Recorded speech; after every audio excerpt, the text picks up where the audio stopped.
if you've been following competitive StarCraft for a while, that probably looks weird. It is kind of weird for what we know now.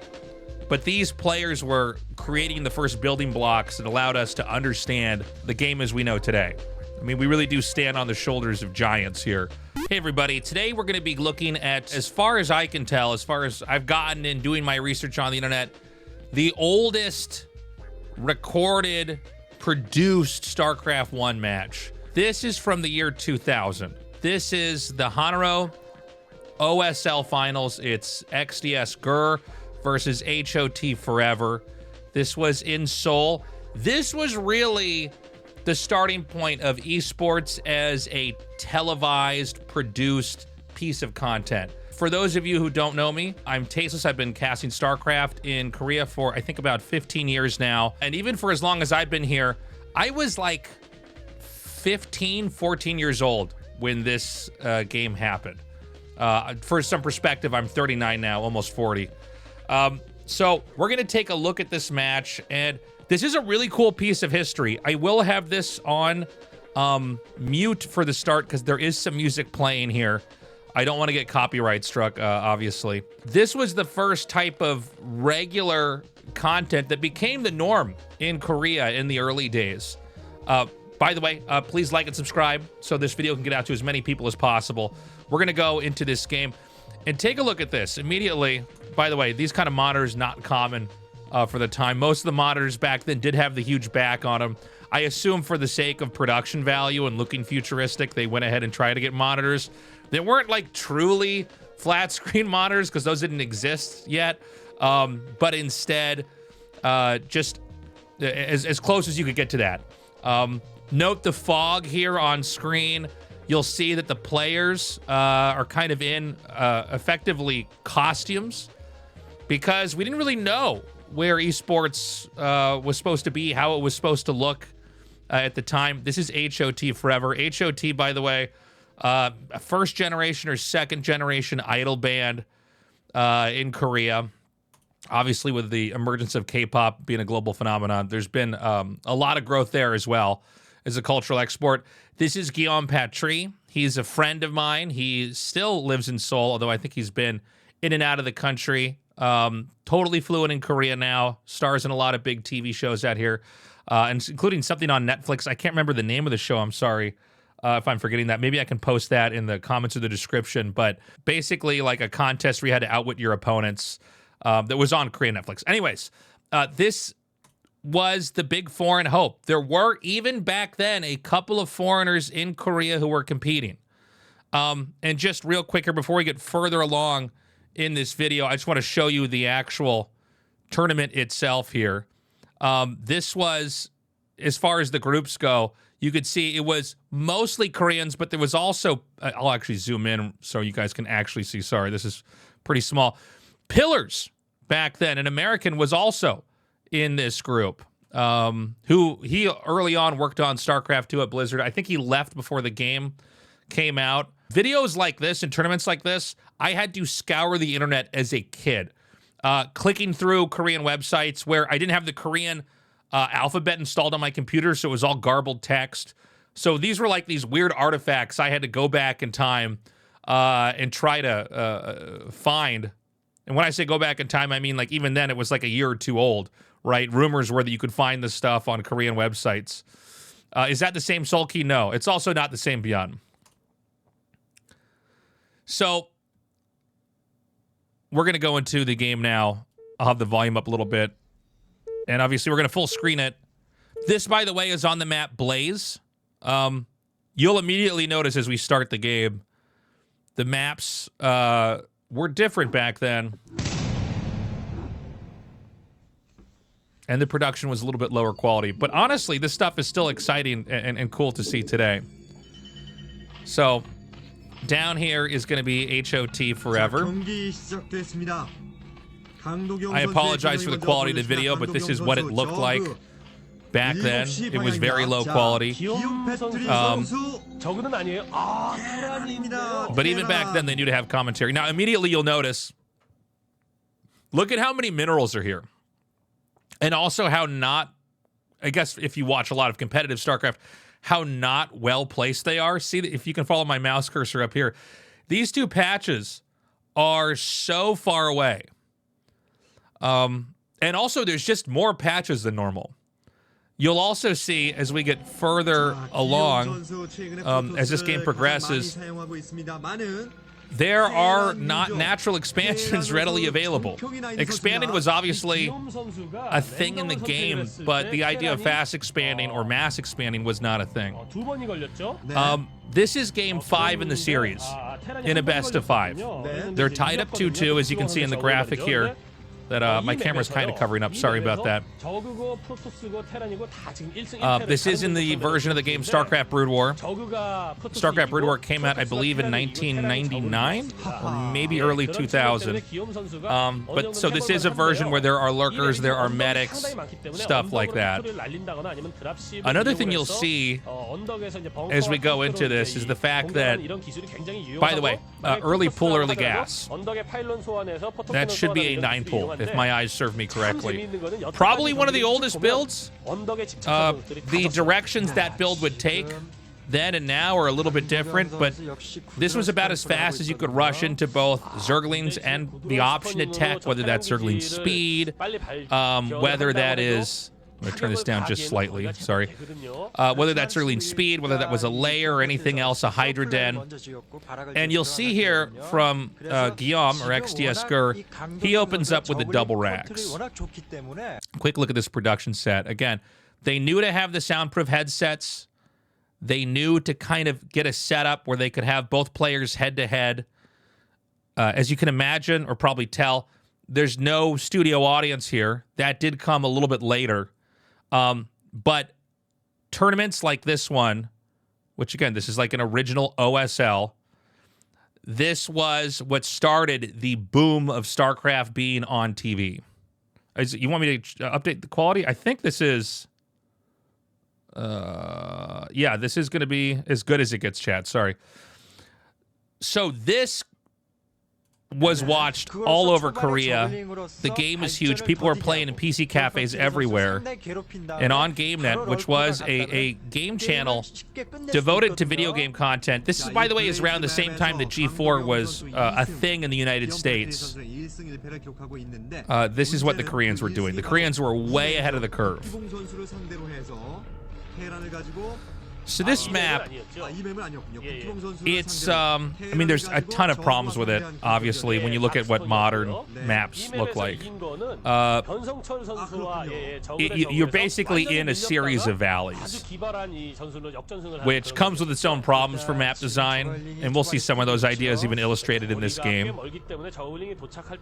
But look at this. Both players are not expanding. Not that you could easily, but, you know, as we all know, if you watch Zerg games, you're almost always seeing players make a hatchery at another base, even a third hatchery early on.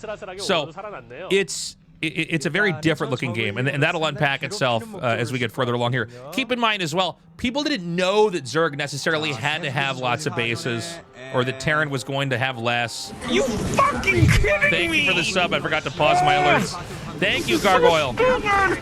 Appreciate the support. By the way, for those of you watching on YouTube, you can always join me on Twitch where I watch these live. And look at these shots.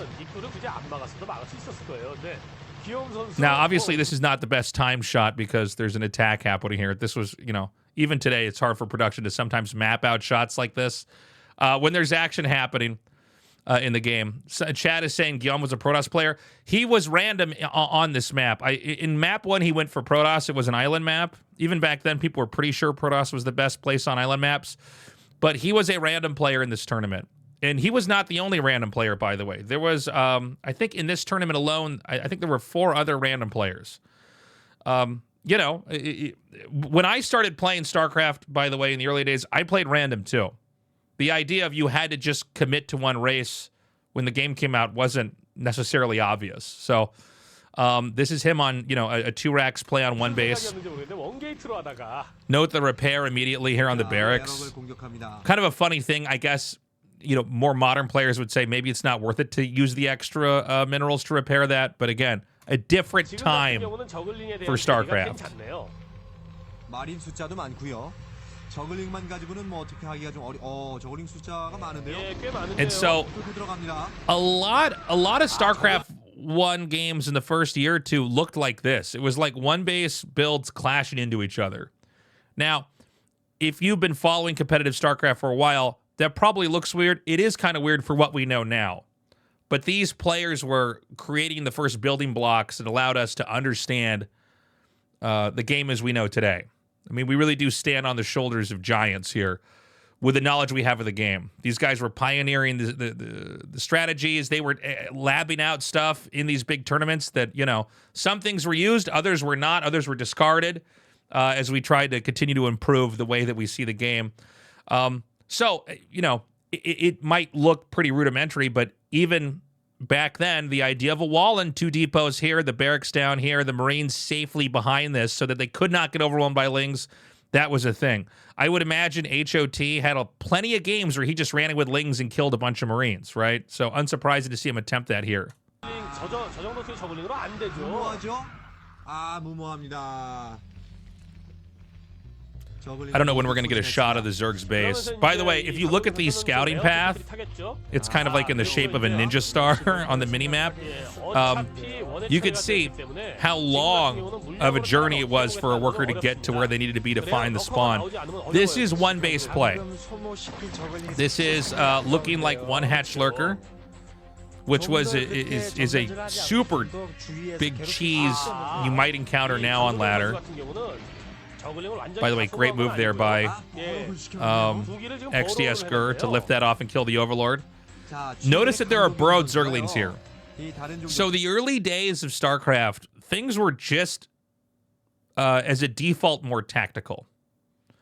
There are still a lot of games and openings that require heavy focus and emphasis on tactics, but it's important to remember that although mass expanding and getting a lot of stuff was a thing, you had to figure out how to maneuver through all these possible early attacks, interruptions, cheeses, in a game that was very confusing at the time.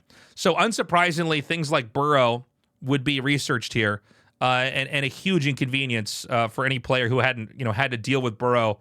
As you can see here, there's no engineering bay with a turret. There's no scanner up here yet. I don't know if this actually blocks, by the way, this depot over here. It looks like it might actually block the scanner. And just one other thing to point out. Notice that XDS Gur is continuing to make SCVs over here. When we get a shot of the Zerg's base, you'll see the very obvious economic dilemma that the Zerg has gotten in by just being aggressive, by laying traps like this, as the game continues to pan out. So he's going to try to move out here. Now remember that unburrowing on units, it does interrupt them. It does make them dance, kind of like if you have workers dance over that. So even back then, a lot of these ideas to exploit pathing, to exploit stacking of units, that was a thing even then. 지금 튀어나와야죠. 그렇죠. 좋은 타이밍입니다. 네, 강도경 선수. So that actually went pretty well, all things considered. That's a pretty big loss for Guillaume, or Gur. Sorry, he's a friend in real life, so I tend to default call him Guillaume. I think we're going to see him realize he can't get his scanner up here. And he's going to attack his depot. I was curious if he was going to lift or not. And you can see Hot sees that, realizing, okay, a scanner is going to come down. I might as well unburrow these. Maybe it would have been better to force him to scan, looking back on it.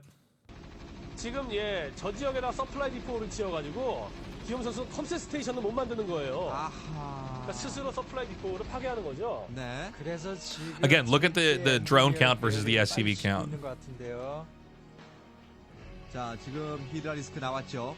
네, 이렇게 생각을 해볼 수도 있었겠네요. 만약에 이 강도경 선수가 본진에서 그 정도 수의 이제 머리는 What was his reputation at the time in the scene? Who are we talking about? We talking about XDS Gur? This guy was a young superstar in Korea. When I was in high school, I took a lot of computer programming classes, but really I was just on the internet all day. And I remember reading, blogs at the time talking about, players in Korea competing under this kind of stuff. He was one of them. 컴셋 스테이션을 만드는 한계가 있기 때문에 팩토리를 지금 건설해서 사이언스 베이스를 빨리 띄워야 되겠죠. 아, 지금 강도경 선수는 드론을 이제 다른 So again, just keep in mind, nothing had really been done like this anywhere in the world. 지금 Not just featuring a game on TV, having a whole tournament systematically filmed, having the entire match drawn out. The players are there. The commentary's there. This was so ahead of its time. When you had stations like G4, I remember watching G4 as a kid. By the way, they brought that back and it bombed. It was a total disaster when they brought G4 back. But even back in the early days of G4, I would come home from school and watch that as a kid and just be stunned that they weren't doing stuff like this. There was always this, I don't know how to say it. They would shy away from the games, or they would kind of talk around the games or make some stuff. It was kind of game adjacent, so to speak, where this is really what people wanted.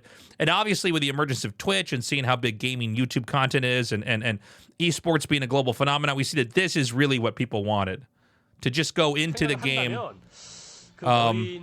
and present the game and have people celebrate the game as it is. Look at how far this expansion is on the map.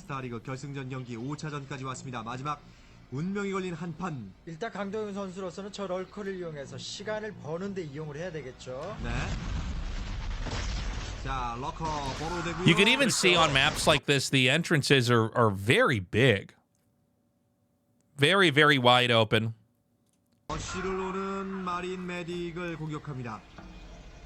And when you got a one-base Terran, even against a one-base Zerg, you don't have a lot of scans. 일단 베슬이 나오고 탱크가 나오게 된다면 일단 사실 럴커의 효용성은 그렇게 없다고 볼 수가 있겠는데요. Development that we're seeing here from XCS GER, this was like kind of what everybody did as Terran.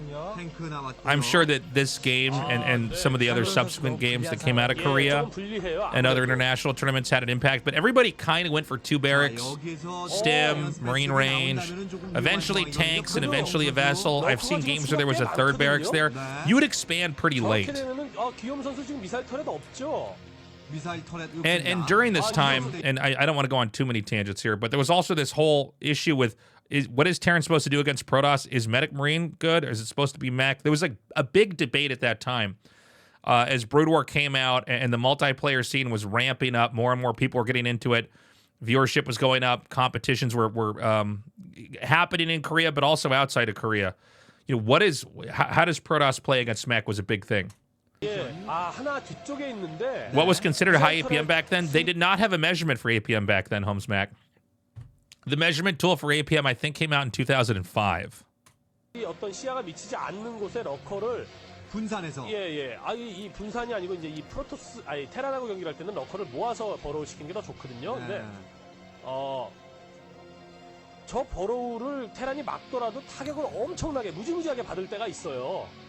그 버로우를 이제 I believe the commentator, by the way, the guy talking in Korean, or one of them, I'm not great at recognizing the Korean caster's voices alone, unless it's Caster Park, is B-Blade Leader, who was, and we'll have to do another history video on this, but I think he might have been one of the first BattleNet champions, and was immediately went into commentating. He's still casting. He just casted the League World Finals here in Korea. Primarily focuses more on League of Legends now. When were replays introduced? This is pre-replays. This is really the first recorded games. And if we can find anything older or anything like that, please let me know. Whether you're on Twitch or on YouTube, please send them my way. This was pre-replay, though. And replays, that was one of the greatest gifts Blizzard gave post-Brood War, was to have a patch with replays. Patch is 1.08. Thank you, chat. By the way, just another funny thing to point out. Notice that the sides are cut off. That's because it was those square tube TVs. This look fits very nicely on my overlay. No widescreen back then. 공격을 가나요? 기욤 패트리 선수.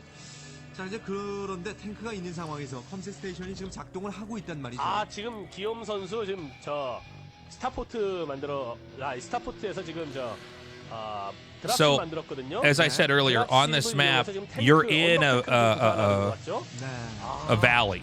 머린도 올리고요. 예. which creates some unique tactical situations. They moved away from more, adjacent high ground areas the further the game came along. By the way, that's a huge spot, by the way, to see that with the dropship. 기욤 선수 어떻게 할지 궁금하네요. 저 정도 수의 대여섯 기의 가는데요, 그냥. What? Where is that? Oh. So here you go. By the way, good move here by Guillaume, but also this was, if any of you are around my age or played back in the day, you'll remember a map, Lost Temple. That was probably the first, I guess, competitive map that wasn't, maybe fixed in air quotes in a lot of ways, but still had problems. Siege tanks on the high ground were a thing that they had to slowly eliminate that being just accessible on all maps because it's so good. Now, I think this is hot. HOT kind of pulling the trigger here. By the way, you see that? Even back then, they knew to stim and dive in to make the lurker spines not all connect. Excellent microplay there by Guillaume.